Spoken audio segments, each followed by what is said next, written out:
Una de las más grandes bendiciones que recibimos en la vida fue el poder estudiar hebreo en la Universidad de Jerusalén. Este estudio del libro de Génesis o Bereshit en el lenguaje hebreo es una compilación de notas y de escritos que hemos podido llevar del segundo año del curso. Para nosotros fue de gran bendición poder observar estas palabras y mirar lo que realmente significaban y cómo eran usadas en el contexto cultural judío. Agradecemos a nuestro maestro Alan Shah, quien se predispuso en enseñarnos, y pretendemos profundizarnos en el Génesis del Pentateuco del Torá, del cual se puede aprender mucho acerca de la esencia divina a través del Antiguo y también del Nuevo Testamento. Esperamos que así como para mí lo sea para ustedes de bendición el aprender estas palabras y ponerla en un contexto cultural de apreciación y de traducción en aquellos tiempos. Mi nombre es Ricardo Barrera y sirvo a la Iglesia de Cristo en Elgin y esperamos, una vez más, para los amantes de las Escrituras, que esto sea de gran bendición para ustedes. Dios les guarde y Dios les bendiga desde la hermosa ciudad de Elgin. Reiteramos, soy Ricardo Barrera y el libro se llama Bereshit. Shalom y Ahabaj. Hasta luego.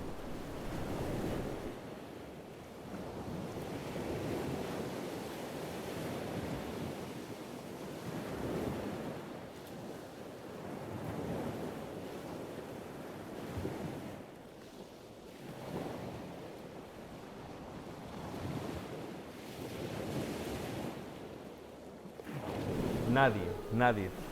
Entonces lo vamos a hacer juntos si está bien con ustedes. Esto es una evidencia. Claro, tenemos la Biblia, que es el testigo más fiel, pero una evidencia arqueológica de la existencia de el pueblo de Israel, y veíamos cómo se les nombraba, y estas son las 4 letras o los 4 jeroglíficos. La primera es como parecen como si fueran 2 plumas hacia arriba. La segunda es como si fuese una casita, si la pueden ver aquí. La tercera es como si fuese lo que podría ser una flor caída. Y la cuarta es un pájaro.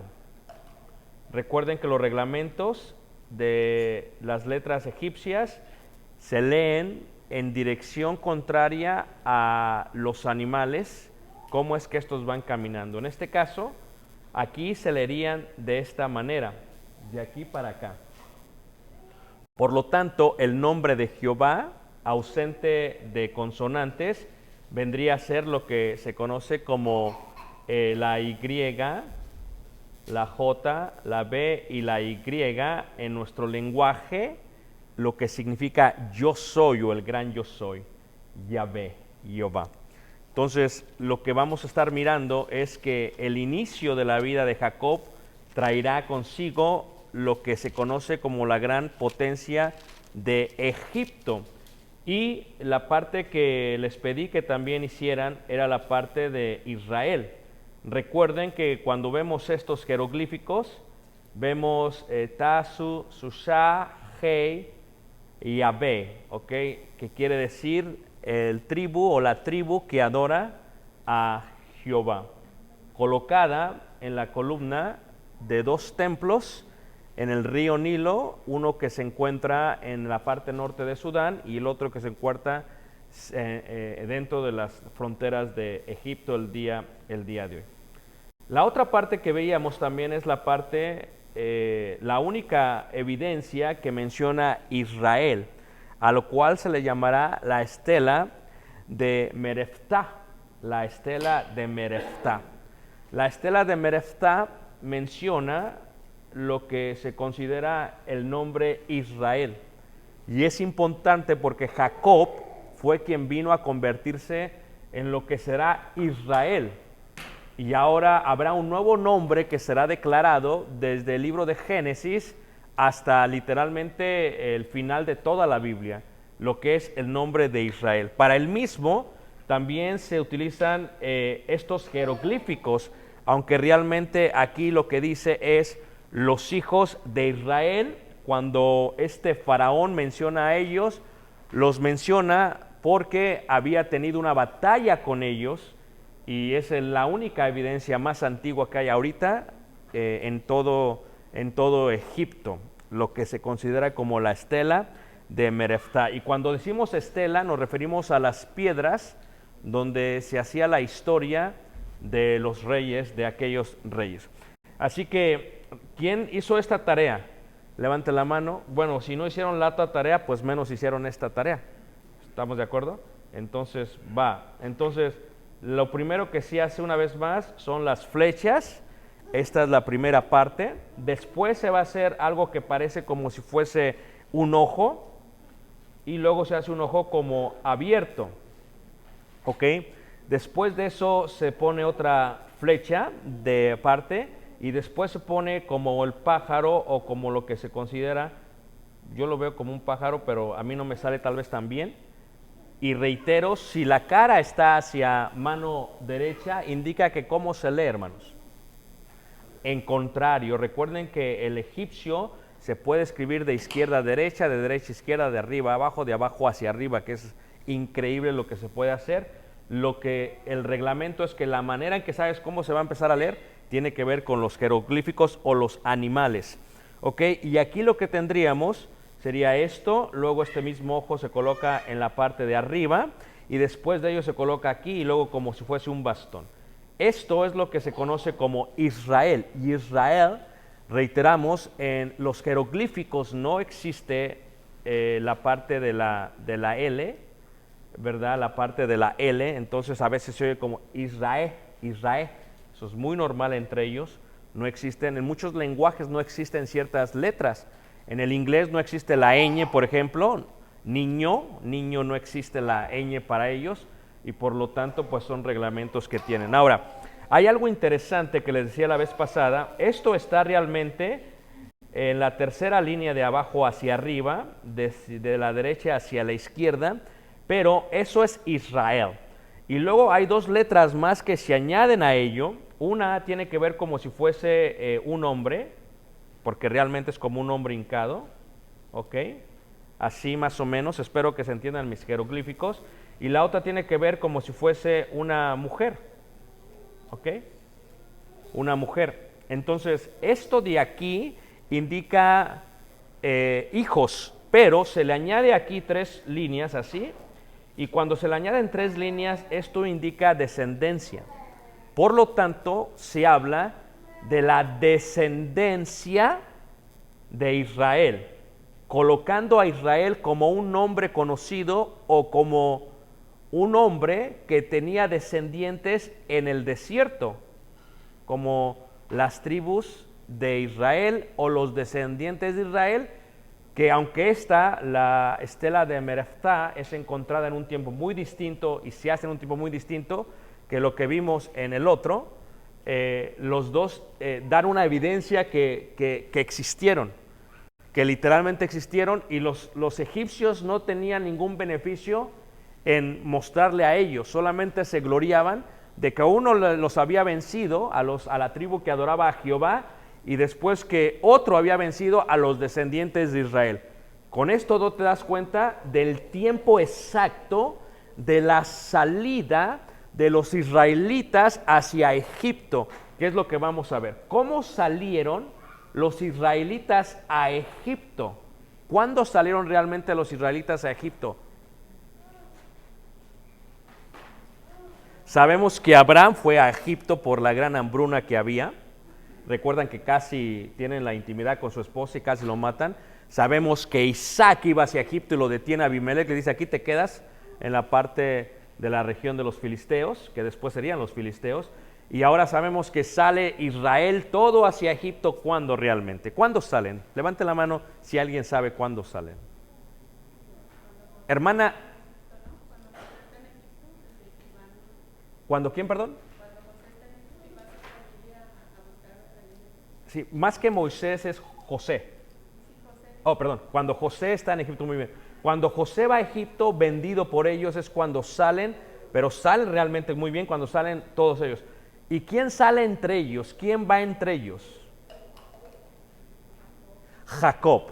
Vea esto que es muy interesante. La Biblia le va a llamar como Jacob, el usurpador, el ladrón, pero cuando se habla en contextos de rebelión, cuando se habla en contextos de desobediencia, de no ser del todo bendecidos, se le va a llamar Israel, porque Israel significa aquel que pelea contra ¿quién? Contra Dios. Y este suceso ocurre cuando regresa de Harán, Levanta la mano, ¿quién me sigue, hermanos? Muy bien, ok. Entonces eso es lo que tenemos ahí. Ahora, reiteramos, estamos viendo aquí el mapa y podrían decirme en el mapa, ¿verdad? Berseba significa ¿qué? Beersheba, ¿qué significa en hebreo?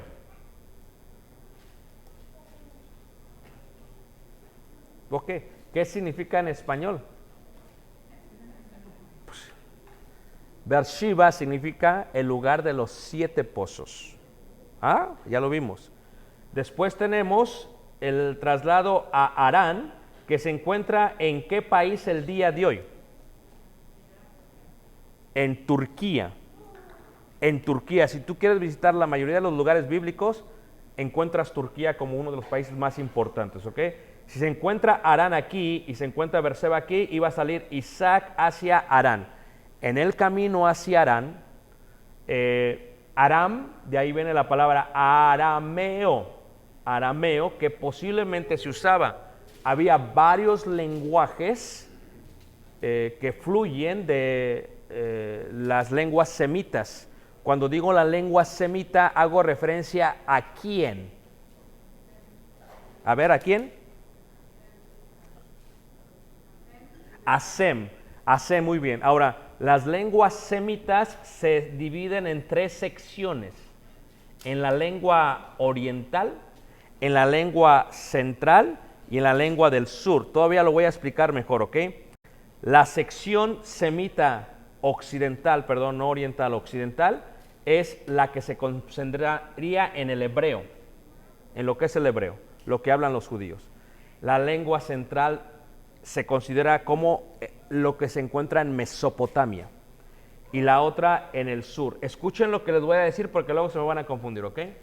Cuando hablamos del lenguaje hebreo, cuando fluyen las lenguas semitas, hay palabras y expresiones muy similares entre una y otra, de tal manera que existe el hebreo puro de la parte occidental, donde crece Abraham y los descendientes, lo cual ellos hablaban, el hebreo de Mesopotamia, que es una fusión total de las lenguas acadias y lo que es la lengua semita, y la parte del sur, lo que después viene a fusionar como la parte o el lenguaje que el día de hoy se llega a conocer como el lenguaje árabe. Todos son hebreos, pero hay muchas distinciones, pero también hay muchas similitudes. Harán se encontraba en una ciudad, era una ciudad muy importante porque ahí había un cruce increíble en las rutas del comercio antiguo. Por lo tanto, de la lengua semita vendrá a salir lo que se llega a conocer como el lenguaje arameo antiguo. El lenguaje arameo antiguo. ¿Por qué? Porque Padán Aram, Harán arameo, el lugar donde hablaban el lenguaje antiguo. Porque esto es importante porque era el lenguaje socioeconómico de aquellos tiempos.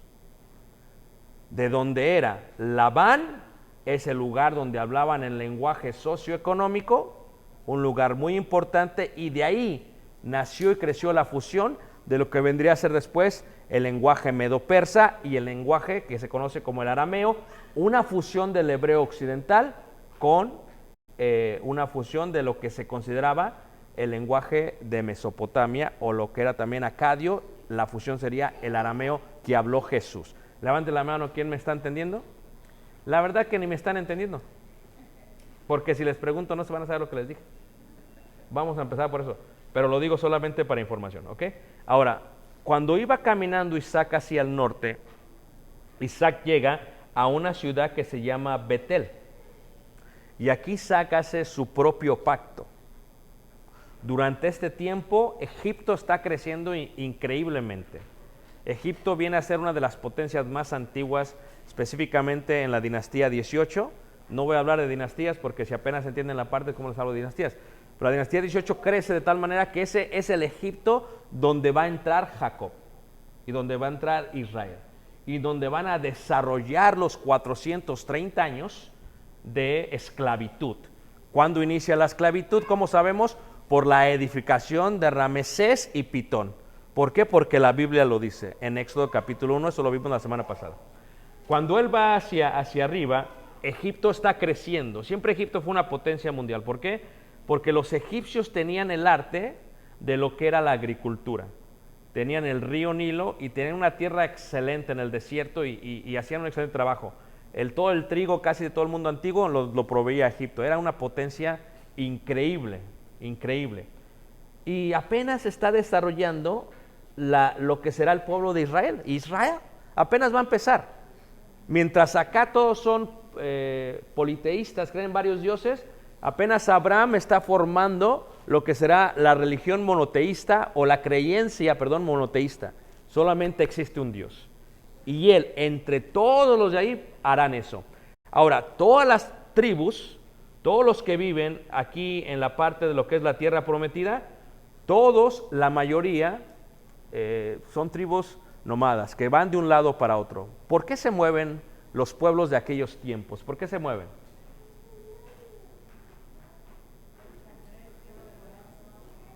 No, ayer lo expliqué la vez pasada. Por el clima. Eso es lo que hace que se muevan, el clima. El clima hacían que estuvieran un tiempo en el norte, un tiempo en el sur. Eso es muy normal para ellos porque no tienen los avances que tenemos nosotros. En este sentido, ellos mueven de arriba para abajo. Por eso parece confuso cuando de pronto está peleando Israel contra los jebuseos y los heteos y los amorreos. ¿Cómo definimos sus lugares? No se definen sus lugares. Estos son tribus que se movían, no se definen por territorio, se definen por ellos dónde están en cierta temporada. Y en este sentido, cuando sube Isaac hacia arriba, está en Betel. Y la semana pasada vimos qué significaba Betel. ¿Quién me puede decir qué significa Betel? La casa de Dios. Muy, muy inteligentes todos, muy, muy inteligentes. Betel es la casa de Dios. Pero, ¿qué significa casa? Para los judíos, casa, y esto es algo muy increíble que pasa aquí. Vamos ahora sí a Génesis capítulo 28, versículo 10. Sale Jacob de Berseba. Berseba significa 7 pozos, muy bien. Sale hacia Harán, llega a cierto lugar donde duerme. Ahora, ¿dónde es el lugar? No sabemos el lugar exacto, pero se cree que el lugar es la tierra o la heredad o la era de lo que se conocía como Arauna Jebuseo, el lugar que se conocía como el monte Moría, en la tierra de Moría, pero no se da el lugar. Lo único que dice la Biblia es que ese lugar anteriormente se llamaba Luz, y entonces había varios lugares que se llamaban Luz, pero era difícil situarlo. Sin embargo, lo que ocurre en ese momento, lo que le pasa a él, nos da a pensar que eso tiene que ver con lo que iba a ocurrir. La casa de Dios es muy importante, porque casa significa, primero, familia, significa palacio, significa templo. A ver, en la piedra, en la estela de Mereftá, ¿cómo decía ahí?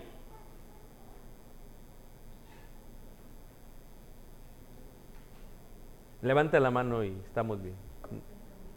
Los descendientes ¿de quién? De Israel. Sépase que ante la gente se empezarán a conocer como israelitas y no como Jacobos. No les convenía decir somos hijos de Jacob, porque la palabra Jacob significa ¿qué, hermanos? Ladrón, ladrón, usurpador. No les conviene eso. Pero cuando dice Israel, sucede eso. Ahora, muchos de ellos querían decir que no significa pelear contra Dios, sino que Dios pelea con uno, contra ellos. no es lo que significa, y esto lo miraremos en el capítulo 31. Pero aquí se muestra lo que es la casa de Dios. Tiene un sueño Jacob, perdón. Está muy cansado, se duerme y utiliza una piedra como una almohada. Mientras ocurre esto, él tiene un sueño, y en el sueño se ve lo que es una escalera que toca la tierra y que toca el cielo. ¿Ok? Cuando entremos a la vida de José, voy a dar una clase que nunca he dado, pero todavía no sé si la quiero dar, porque a mí se me hace que no, porque voy a hablar de lo que la Biblia enseña en cuanto a cómo estudiar y revelar lo que son los sueños.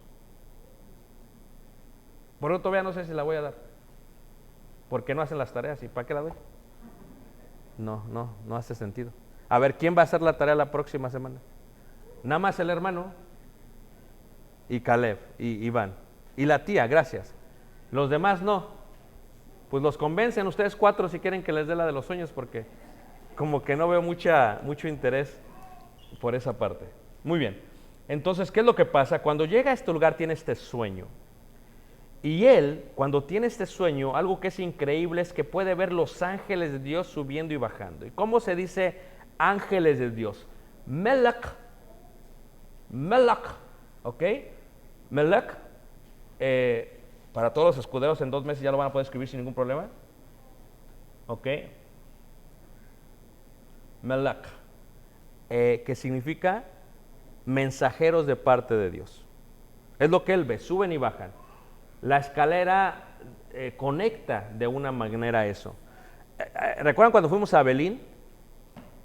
En Abelín se hizo un monumento, el monumento está basado en este sueño, donde tenemos a una escalera, la escalera no tiene fin y una persona que está subiendo. Ese es el sueño que tuvo Jacob, donde tenemos un ángel subiendo y es lo que sueña Jacob, y abajo tenemos un manantial. Ese es el arte que hicieron ahí en Abelín, en Texas.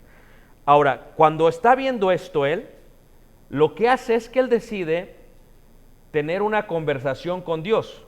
Ve esto que sube y baja, después ve a Dios arriba, en la parte de arriba, dice, y he aquí Jehová estaba en lo alto de ella. Ahora, quiero que entiendas esto, ¿ok? Para ellos, cuando dice cielo, en hebreo es Shemayim, lo que significa donde hay aguas, donde existe el agua. Me preguntaron una pregunta, me dijeron, ¿por qué? Dame un estudio del agua y del significado del agua en toda la escritura. Lo que tienes tú que entender es que el agua en la tierra es una figura del cielo mismo. Por eso da vida para todo lo que toca. ¿Ok? Donde hay aguas. Ellos vieron a Dios, él vio a Jehová arriba, pero lo vio en sueño.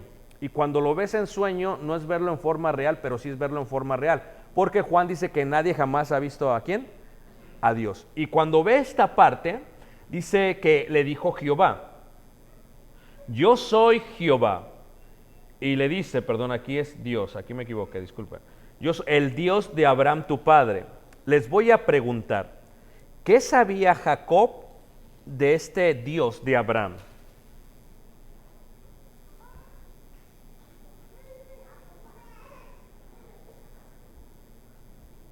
A ver, vámonos por orden, ¿qué les parece? ¿Qué sabía Abraham de Dios?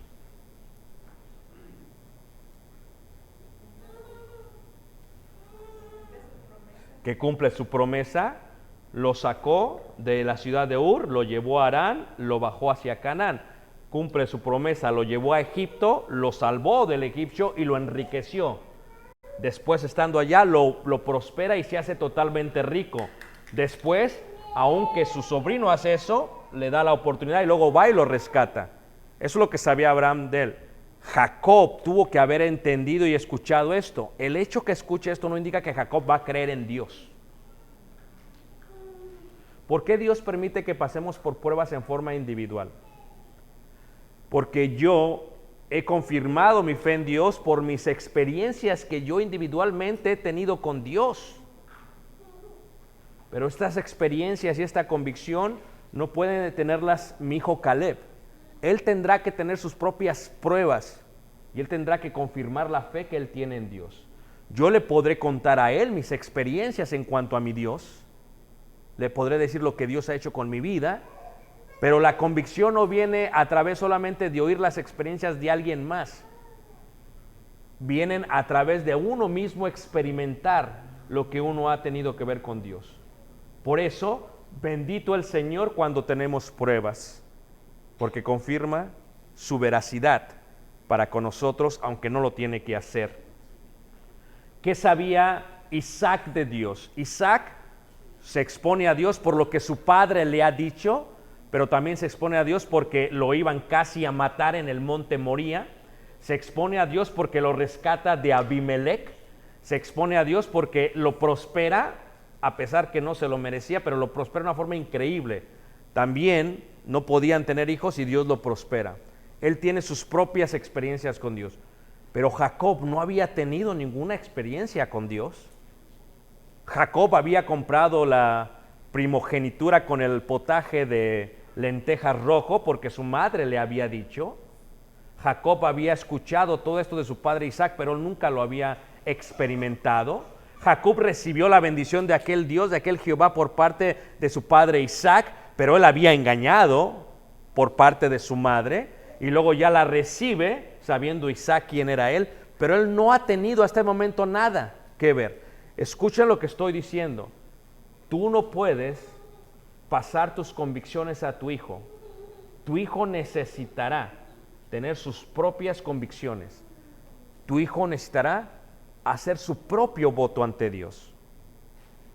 No lo puedes pasar. Ellos tienen que vivirlo. Ellos tienen que experimentarlo. Y cuando pasa esto, cuando él se levanta de ese lugar, él dice lo siguiente, capítulo 28, versículo 15. Dice así: ese Jehová que él ve, le dice a él, versículo 14, Jehová le dice a Jacob: será tu descendencia como el polvo de la tierra. También se lo había dicho ¿a quién? A Abraham. Pero es difícil creerlo cuando solamente es uno. ¿Sí me entiendes? Platicábamos con Tony, por ejemplo, cuando cenábamos y dice, solamente era uno y de pronto ya son 3 hijos y ya luego son un montón de nietos y los que faltan por venir, si Dios permite.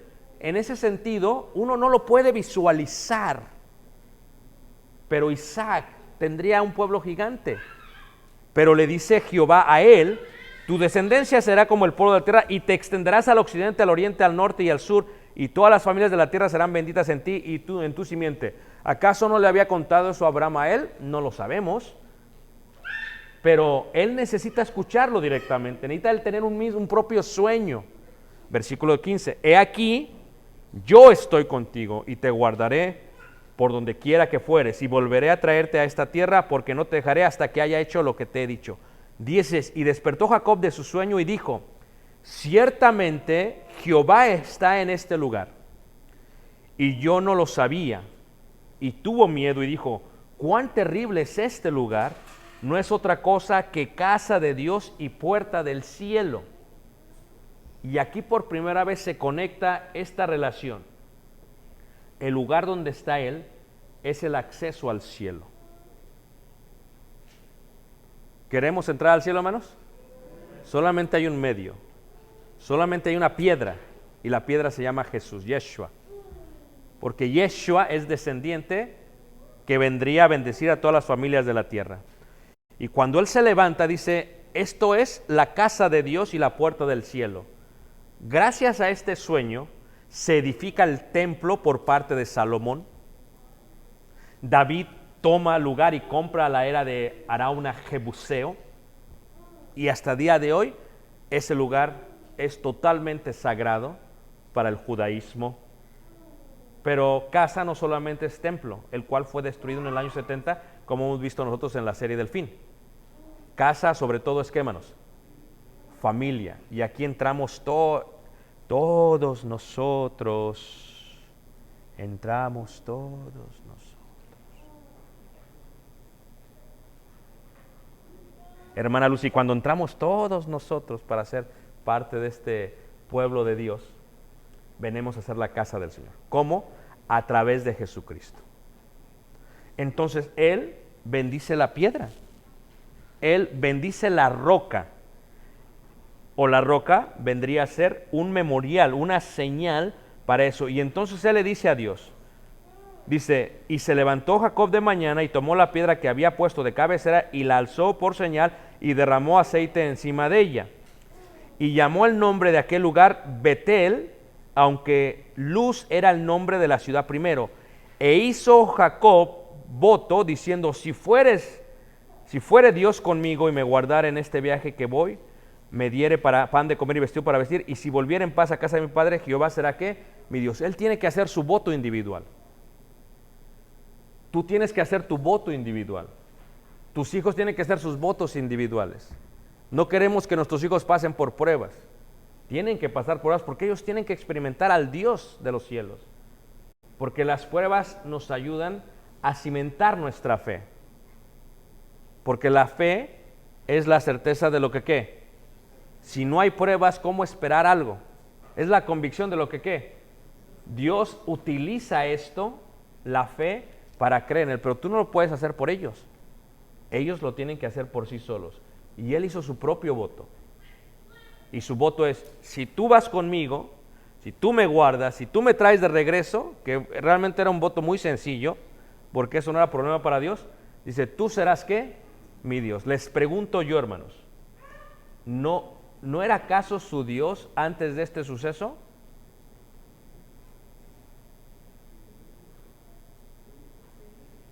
¿Seguro?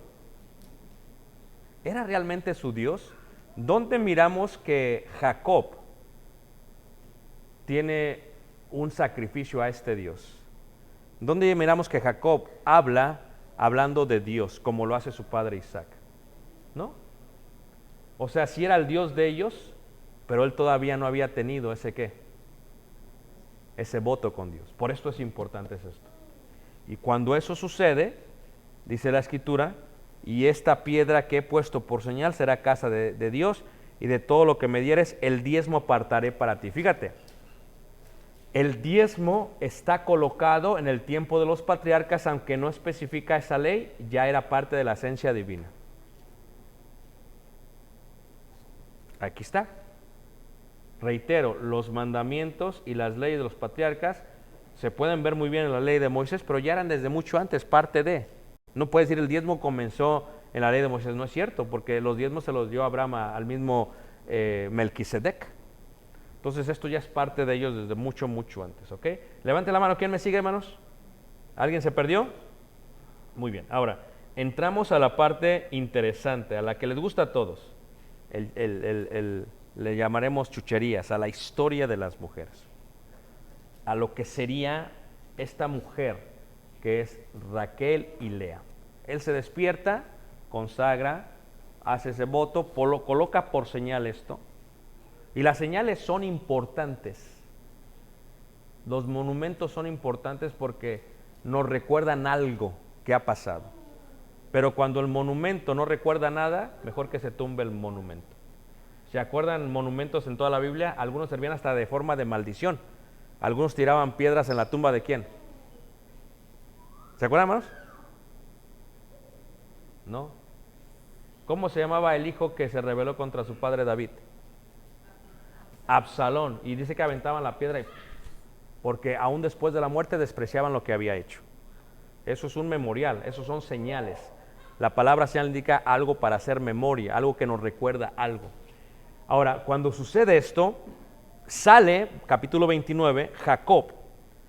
Y cuando sale Jacob, va a la tierra de los orientales. ¿Ok? Escúchame bien lo que voy a decir, ¿ok? Antes, cuando tú dices orientales, ¿en quién piensas tú? Asia, muy bien, en Asia. ¿Ok? Pero en la Biblia no le llamaban así. Se traduce orientales, en la Biblia se le llama a ellos hijos de los del este, descendientes de los del este, estos Benet Keret, estos los que descienden de los del este. Y en este sentido, ellos, es a lo que se refiere, él va hacia allá. ¿Qué ciudad se encuentra allá, hermanos? Harán, muy bien. Harán, ¿quién está ahí? Labán, muy bien, Labán. ¿Labán es hermano de quién?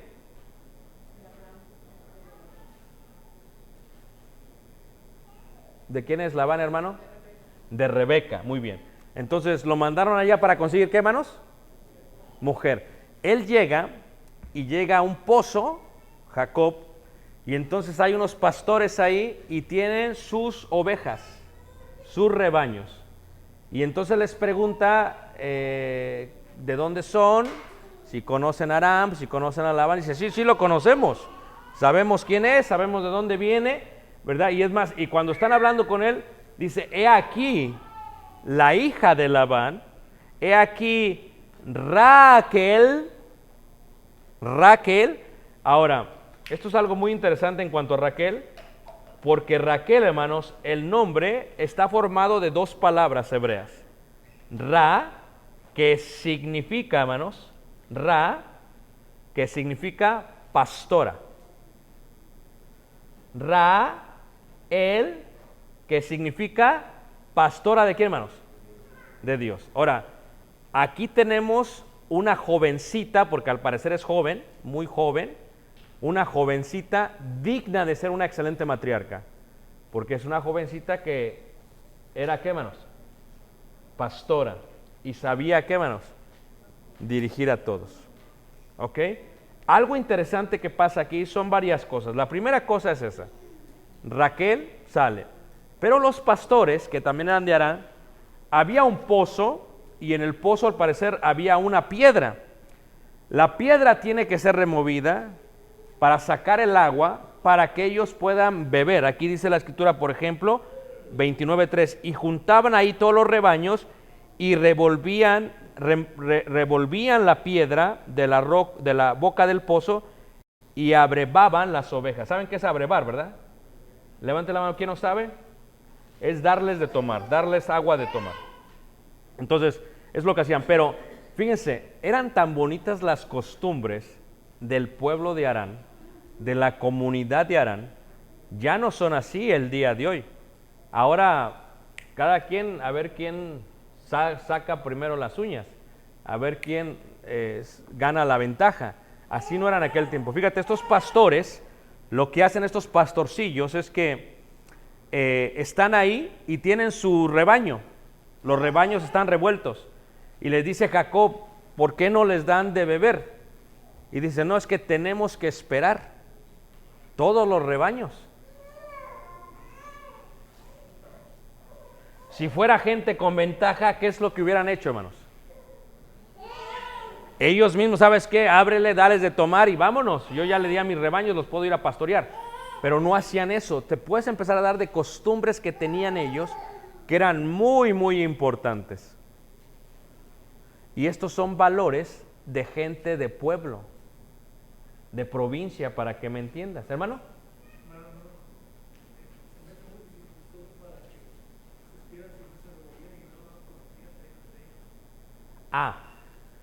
No necesariamente para eso, y ahorita lo vamos a ver por qué en el caso de que venga Raquel.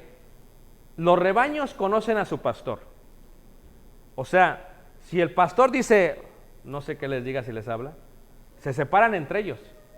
Eso no es ningún problema para ellos. Era más que nada por la costumbre de que no se podían adelantar sin otros rebaños. Eso te da cuenta del tipo de comunidad que tienen ellos, de la manera en que estaban así.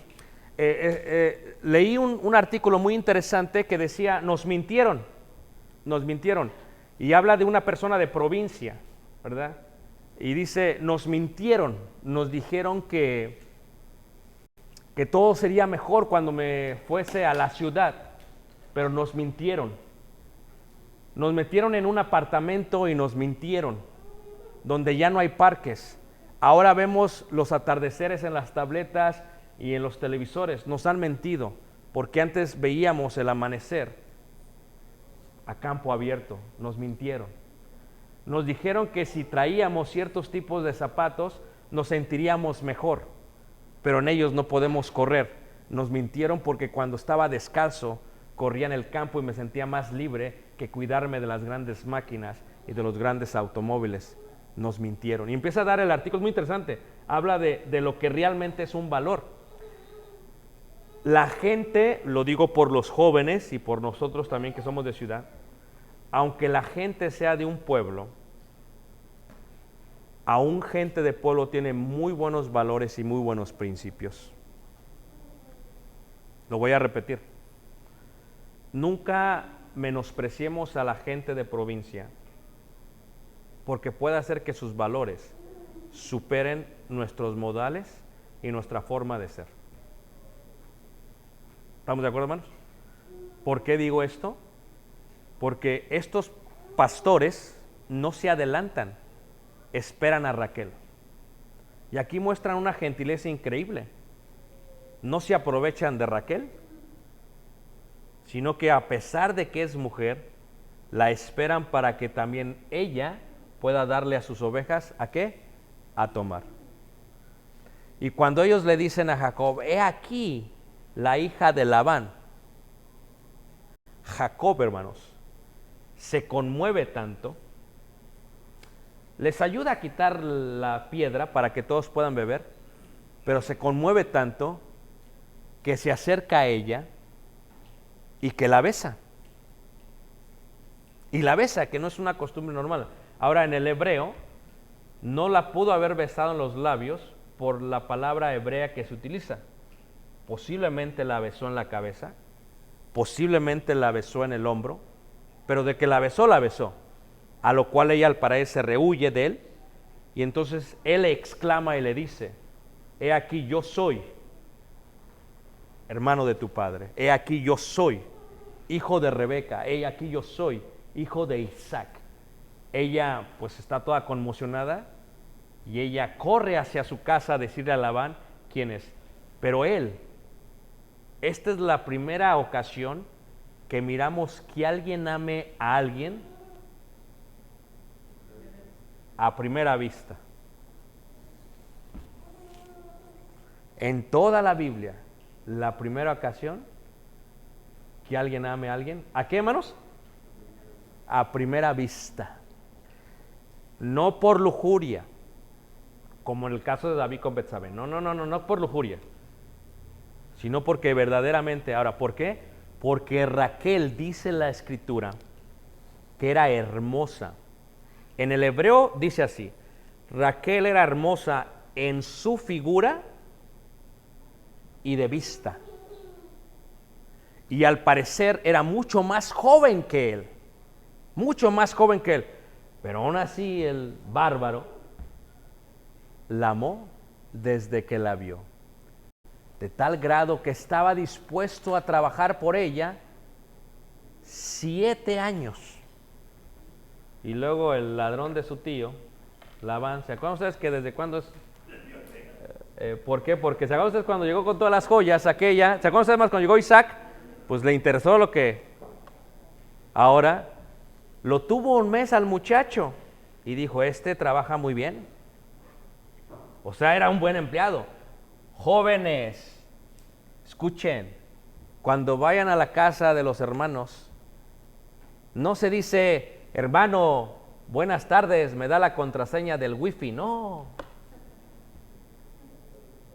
Porque te van a estar, ¿qué? Uno tiene que estar bien, ¿qué? Dispuesto a echarle la mano, no sea que sea tu futuro suegro. Muy bien, Vita, muy bien. Y puede ser que sea tu futuro suegro, Emma. Uno nunca sabe. Puede ocurrir que llegues a la playa y digas, ay, yo ni pensaba. Uno nunca sabe. Va a ver cómo se porta, cómo se comporta, cómo es. Este es bueno. Porque era tan bueno este Jacob para trabajar. Era tan bueno para trabajar, hermanos, que entonces se siente, llama a Labán el ladrón y le dice, me siento mal. ¿Cuánto me vas a cobrar? ¿Cuánto quieres que te pague? Porque pues la verdad que sí, eres un excelente trabajador. Fíjate, que un ladrón tenga conciencia, hermanos. Es difícil, ¿a poco no? Pero este es aprovechado el tío. Porque era tío realmente de este. Entonces, ¿qué sucede, hermanos? Le dice él, fíjate, le dice él, págame con tu hija y te trabajo 7 años. Es un montón de tiempo, hermanos. A ver, ¿quién se casó antes de 7 años?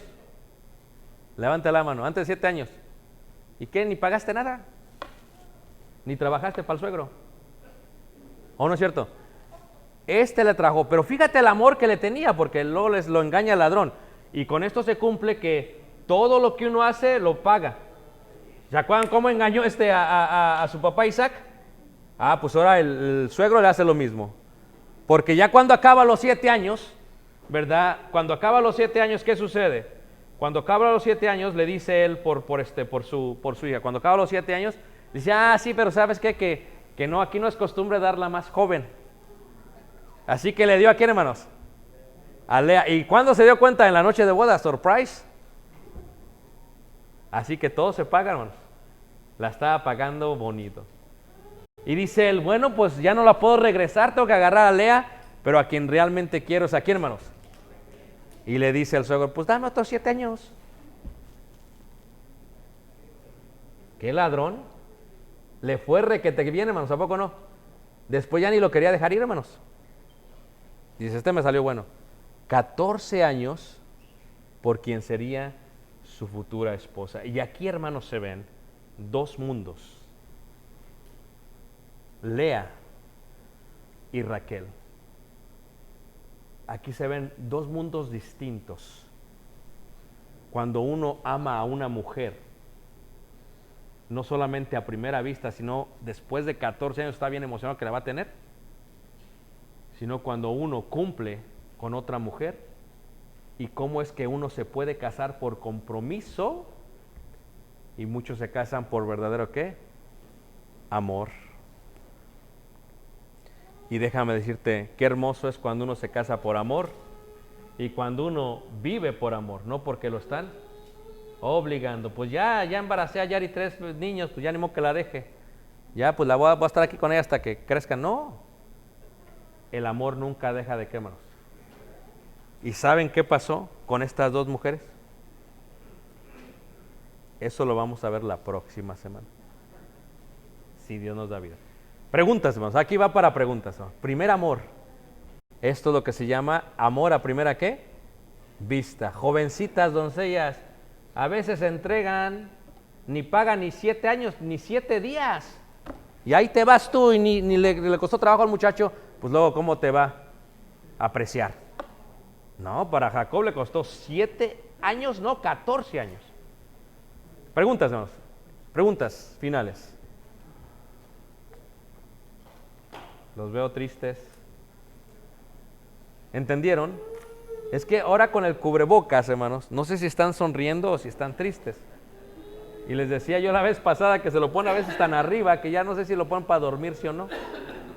Antes se ponían los lentes oscuros para dormirse y ahora se pone el cubrebocas para darse un sueño. Preguntas finales, hermanos. Levanten la mano si alguien tiene una pregunta o algún comentario.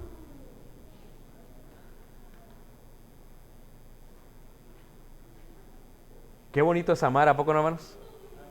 ¿Están de acuerdo, hermanos? Si tú tienes esa bendición, hay que cuidarla mucho, porque no todos se casan por amor. Y qué bonito es cuando uno ve a alguien. No es como que ya, pues peor es nada, ya si no lo agarro, no me caso. No. Uno tiene que siempre considerar, porque el amor no busca lo suyo. Hermano González. ¿Sale realmente el pueblo de Israel? Benach Israel. ¿Por qué? Porque la simiente viene por el Padre. Pero las 12 tribus de Israel o de Jacob, unos son hijos de Lea, otros son hijos de su sierva, otros son hijos de Raquel y otros son hijos de la sierva de Raquel. Pero como siempre, ¿a quién amaba Jacob? ¿A quién, hermanos? A Raquel. ¿Y quién era su hijo preferido? ¿Ah? José, que era hijo de quién? De Raquel. Pues ¿tú crees que no se daban cuenta los demás? ¿Tú crees que no habían escuchado la historia? No, pues si nosotros nos tuviste porque mi mamá ya no te tocó otra más que agarrarla. ¿Tú crees que no sabían eso? Pero se daban cuenta de la distinción. ¿Cómo le regalaron qué, hermanos? Y porque tuvo el don de su padre, que fue tener qué, hermanos? Sueños. Sueños. ¿Y saben cuál era el otro hijo que era después de José cuando piensa que se le muere? ¿Cómo se llamaba? A ver, ¿cómo se llamaba, hermano Alberto? Benjamín. ¿Y tú sabes qué significa Benjamín? No. Benjamín, que significa el hijo de la diestra, de la derecha, o sea, el preferido. El preferido. Por eso, ¿quién de ustedes dos es Lucas? Levante la mano. ¿Quién es Lucas? Dejen las tabletas. ¿Quién es Lucas? ¿Tú? Pues tú no eres Benjamín, hijo. Acá mira, por eso está entre medio del suegro, del abuelo y de la tía. Tú estás allá, por estar Lucas. No te pongas triste, tú no me entiendes, pero me vas a entender después.